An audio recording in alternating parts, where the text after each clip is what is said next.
Hi there, my name is Rebecca Williamson. I'm the publisher of Fierce Pharma, and I'm here today with Kamya Elawadhi, Chief Client Officer at Doceree. Kamya, thank you so much for joining me. Thank you, Rebecca, for having me.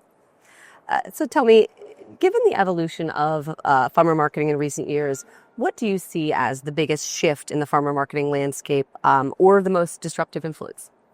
I think one of the biggest shifts that I have seen and observed around is moving from product-centric approach or more program-focused approach towards more data-driven, engagement-led conversation, engagement-led planning, because there's so much data available throughout, and that data really help in planning in advance, and also to, once you have run the campaign, to do the measurement and really think about ROI and impact that any dollar that you're spending, how it's really functionally getting you business outcomes.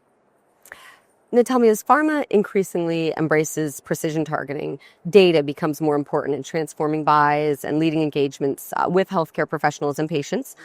Tell me, what's your perspective on data availability for precision targeting? So for any precision targeting or any type of targeting, data is the central of everything. Considering you work with so many different type of partners, you end up getting so many different siloed data set, which is increasingly becoming harder and harder to make it accessible and keep it at the same par where it's user friendly. So I think that's one of the biggest challenge where I feel. But yes, data has become like table stake for anything that you do in pharma now. And with growing pressure to demonstrate ROI and efficiency, are you seeing a shift in how organizations evaluate performance and allocate media spend as a result? Absolutely. I feel that, more and more data that we have really entails to the planning. And not just that, it also entails a lot of measurement-driven approach. So channels which are more measurable, channels which are producing more data set and directly are correlated to the script writing moment are more efficient. Because to be honest, click or views doesn't really treat or care for patients. It's the script that really create that value. So yes. Now, in a highly regulated environment, tell me, how can pharma marketers balance compliance with the need for creative and more personalized engagement? What I've realized is that pharma marketers always think regulation as like final hurdle.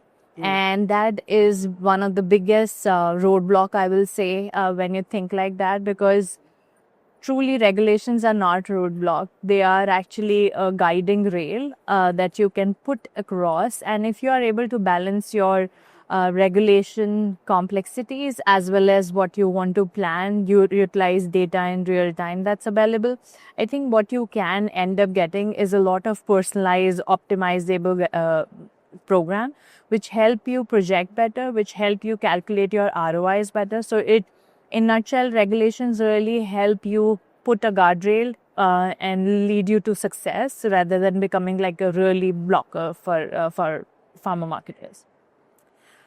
Now, looking to the future, what's one bold prediction you'd like to make about the future of pharma marketing?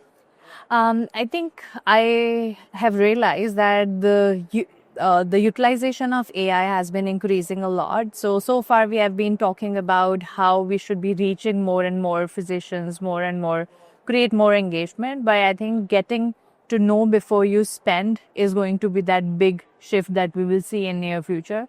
So any predictive engagement models will start showing up. The value before you actually spend the dollars, you would know what to expect out of that each individual dollar that you spend. So that predictability will become like a basic nature of planning. Well, that's all the questions that I have. Thank you so much for joining me today. Thank you so much for having me.